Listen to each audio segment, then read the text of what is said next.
The contrast between the beginning and the end of a film often tells a powerful story on its own. Often this is literally the opening frame and the final frame. The power of this convention is that it really helps drive home the distance that we've traveled through the film. The opening shot of The Wizard of Oz shows Dorothy running home from Miss Gulch's house, and when she gets there, her family kind of ignores her. The end shows Dorothy after symbolically getting away from the witch and running home, kind of like she did in the beginning of the film, but now her family is extremely interested in her. In the beginning of the film, she wanted to go somewhere of the rainbow, really far away. But at the end of the film, she says, "And I'm not going to leave here ever, ever again, because I love you all. And, oh, Auntie Em, there's no place like home." Returning to the sepia tone reminds us of the beginning and the feelings that Dorothy felt then. And that mirror image of the beginning and ending of the film really shows us how much Dorothy has changed through the course of the story. In the classic Western, The Searchers, the film opens with an iconic shot of a woman opening a door to welcome John Wayne's loner character Ethan home after a long trip. At the end of the film, we see a shot extremely reminiscent of the opening, and Ethan is again returning to a family, but this time he's not alone. The contrast between these two scenes causes us to focus on that aspect. In Thor, we open with Natalie Portman's character in a portable lab, discovering Thor falling out of the sky. At the end, she's again in a lab with the same color tint, but this time, the similar environments and colors beg for us to notice the contrast. And when we do, we realize that Thor now has enough humanity to be loved by another person.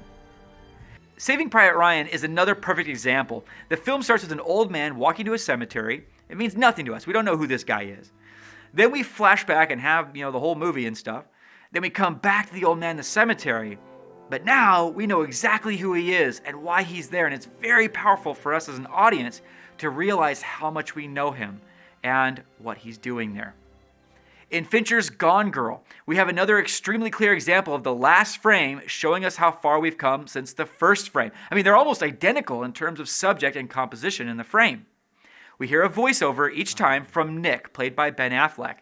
He's wondering what's going on in her head. And through the film, we go to some very unexpected places with this woman. So at the end of the film, when the voiceover says something similar, just like the beginning, we now realize that after seeing so much of this woman's life, we also have no idea what she'll do next. The Christmas classic It's a Wonderful Life does this, only it's not exactly the beginning and end of the film, but the concept still applies. When George Bailey feels his life is terrible, he decides to end it by jumping off of a bridge. And then an angel shows him what life would have been like without him. After this, George realizes that he made a mistake and then begs the angel for his life back. Get me back! He could have begged for that from anywhere, but he came back to the bridge because bringing him back to the same spot on that bridge reminds us of how he viewed life the last time he was in this spot and how far he's come emotionally since then. In The Assurance, the first frame is of Cordelia alone and frightened. Her narration talks about how hard it is to believe and how she's alone. Now you contrast that to the end of the film, where she is absolutely bold and confronting the great evil of her world on behalf of her whole civilization all by herself. Now you might not have noticed this difference because the composition of each shot is very different in our case.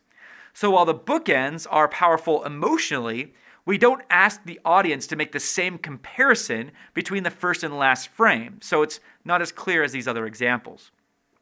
Now, this is one of those things that might not be in every film, and something that you might not be interested in doing. But when you have similar shots in your film like this, separated by the time it takes for a character to change, it can create a very powerful yardstick in the collective mind of the audience, showing us how much things have changed since the last time we were there.